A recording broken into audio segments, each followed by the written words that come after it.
Eh bien, chose promise, chose due, nous vous l'avions annoncé déjà. Il devait arriver hier, mais il avait eu du retard, des embouteillages. On vous avait dit que c'est de plus en plus difficile de circuler à Jérusalem entre 8h et 9h du matin, ce qui cause de certains retards à nos invités.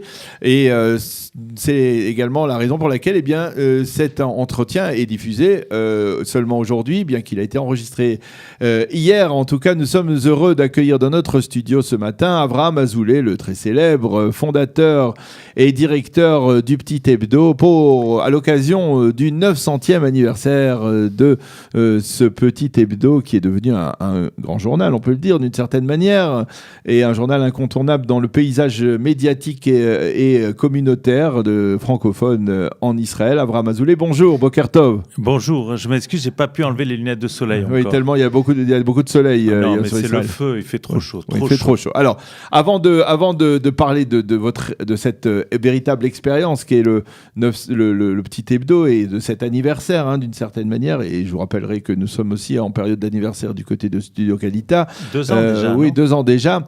On en reparlera tout à l'heure. Alors, peut-être un mot, parce que quelque part, avec 15 ans d'expérience, ou peut-être même plus, 18 ans d'expérience, eh bien, ça vous permet de juger, de porter un petit peu de jugement sur les développements auxquels on assiste dans la réalité en Israël, la réalité politique, la réalité diplomatique. Ça vous donne un certain bagage et un certain background.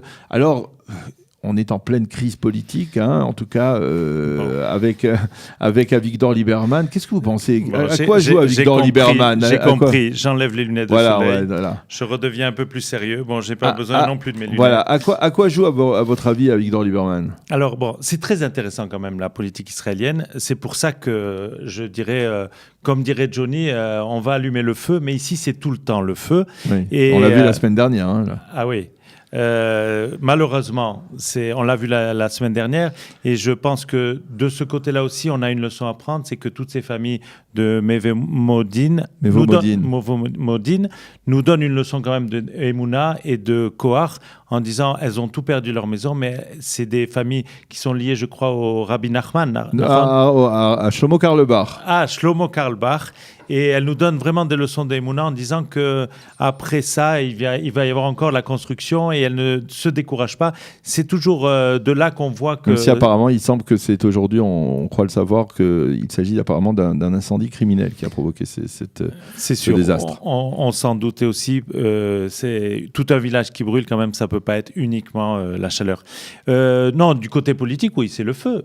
Si Lieberman fait sauter le gouvernement, alors on va le savoir, ou peut-être... On est en train de le savoir. On est en train de le savoir, mais pourquoi ? Comment vous expliquez que Lieberman, qui se considère toujours comme quelqu'un de droite, fasse tellement de difficultés ? Est-ce que vous le dites, comme certains journaux le disent, il veut se venger à Bibi.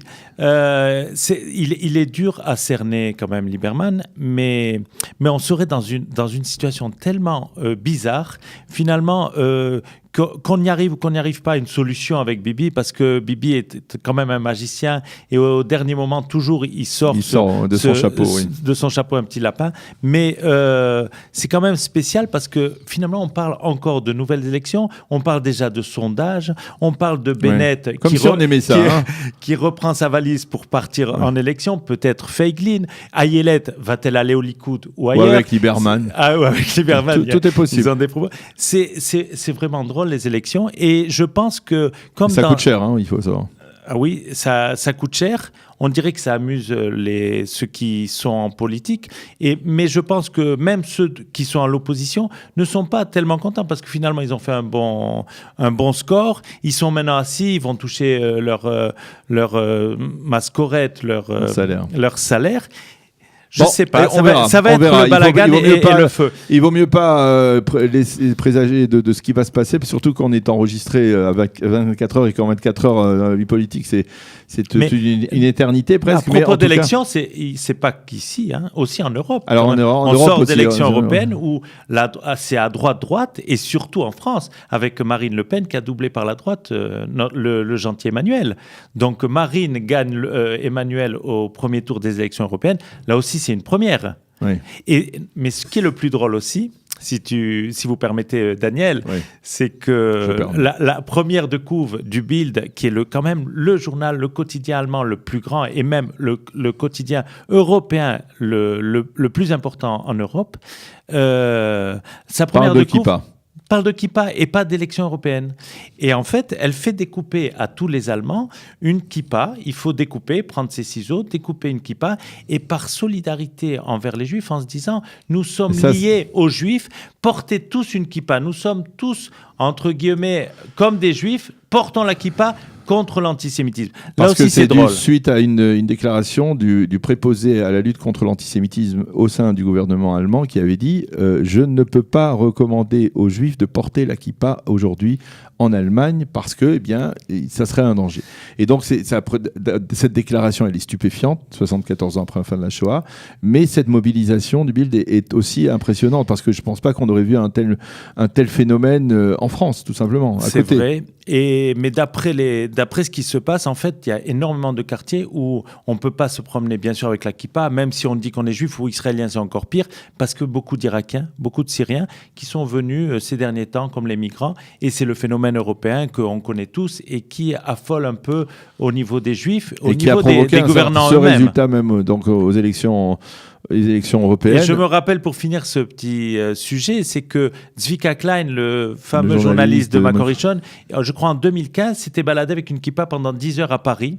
Il avait été insulté, on lui avait craché dessus, on lui avait dit des mots que je ne pourrais pas dire à l'antenne.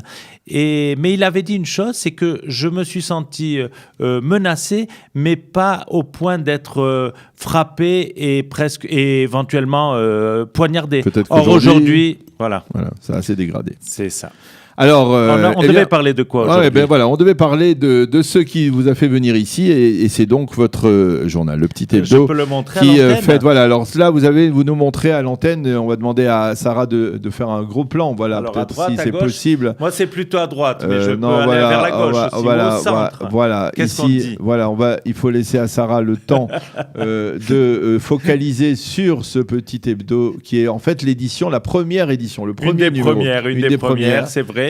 Voilà. En bleu et blanc, parce que je suis quand même... Il n'y avait pas de couleur à l'époque. Ah si, c'était très pensé, très réfléchi, bleu et blanc. Vous imaginez pourquoi ?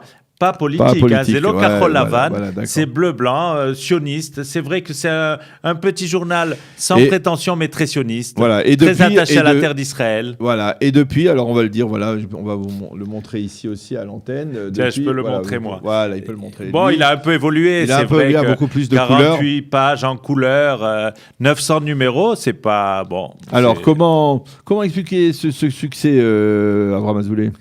Je ne sais pas si c'est un succès, ce serait prétentieux, mais le succès, c'est le WhatsApp que j'ai reçu la semaine dernière d'une amie d'une boulangerie qui s'appelle Frank Delight. Elle m'a envoyé un WhatsApp, pas de publicité, plus qu'énervé.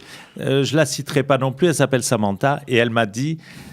Babi, elle m'appelle Babi par mon petit nom, je le dis à l'antenne. Ah bon ? Personne ne vous appelle Babi ? Babi, comment ça se fait que j'ai pas encore reçu les petits hebdos ? On est déjà mercredi et d'habitude on les reçoit le mardi. Il y a plus de 100 personnes qui sont venues en me le demandant pourquoi on l'a pas reçu. Et je lui dis, mais pourquoi tu es énervé comme ça ? Oui, mais je suis pas responsable du petit hebdo, c'est pas normal. Et quand j'ai reçu ce WhatsApp, j'ai compris à quel point Samantha m'avait fait la journée. C'est-à-dire à quel point les gens sont attachés à ce petit hebdo qui finalement est leur compagnon du Shabbat, qui les relie un peu entre eux, qui leur apprend un peu les potins, qui fait quoi. Et ce petit hebdo, il a apporté aussi quelque chose, à mon avis, en 18 ans d'existence. C'est que j'ai souvent rencontré des gens qui m'ont dit « Je tiens à vous remercier parce que grâce à vous, j'ai trouvé du travail. » Une annonce où on cherchait quelqu'un. Et les annonceurs m'ont dit souvent « Grâce à vous, j'ai trouvé l'employé. » Et c'est très important pour moi de me dire que ça a été un propulseur de Parnassa, un levier de Parnassa et de travail. C'est pour moi important. Et s'il devait y avoir une raison de ce succès, c'est-à-dire quelle est la recette miracle qui permet à un petit journal comme cela, puisque c'est son nom, de devenir aussi connu, aussi célèbre dans la communauté ? La question est bonne et belle et la réponse, je la donnerai comme ça. C'est que le petit hebdo n'est pas anti quelque chose. Il est plutôt pour en général. On n'est pas anti-Haridi, on n'est pas anti-Khiloni, on n'est pas anti-gauche, on n'est pas extrême d'un côté ou de l'autre. On tend la main à chacun au-delà des différences. Et c'est la force du petit hebdo. Il est rentré dans tous les foyers, autant les Haridim que les Chilonim, parce qu'il parle un peu à tout le monde. Si quelqu'un de gauche, par exemple, parle intelligemment ou dit des choses sensées, j'irai l'interviewer. Si quelqu'un de droite dit des bêtises, je le rentrerai pas non plus dans mon journal. Si un religieux avec une barbe dit des choses sensées par rapport à l'autre, il pourra rentrer dans mon journal. L'inverse, non. Donc, on a toujours prôné la main tendue à l'autre et c'est ce qui a fait le lien entre les francophones d'Israël et du monde entier parce que finalement, aujourd'hui, on a été reliés par celui qui nous faisait le plus peur à l'époque, c'était l'Internet. Et finalement, on a été vers l'Internet, on a créé aussi un site Internet. Aujourd'hui, il y a 200 000 personnes qui rentrent dans notre site, qui est devenu un site d'information, LPH Info, et 70%, c'est des gens de France. Donc finalement, on est un vrai pont entre la France et Israël. Tout le monde lit le petit hebdo, en France comme en Israël, par Internet ou par papier. Et c'est un peu le succès du petit hebdo, c'est relier les Juifs entre eux. Alors, c'est le succès principal. Bien sûr qu'on peut en citer d'autres. Des techniques, par exemple, de distribution aussi, c'est important, oui, ça. La diffusion, là où une communauté juive, même de 5, à Mahon, à Beersheva ou à Haïfa se trouve, on arrive. On arrive, on peut le recevoir. Jusqu'à aujourd'hui, c'est gratuitement, on peut le recevoir partout. Et c'est ça qui fait la force du petit hebdo, c'est que tout le monde le voit, tout le monde le lit. Et avant Shabbat, tout le monde l'a. Alors, je le disais tout à l'heure, Studio Kalita fête ses 2 ans. Mazal vous étiez Tov.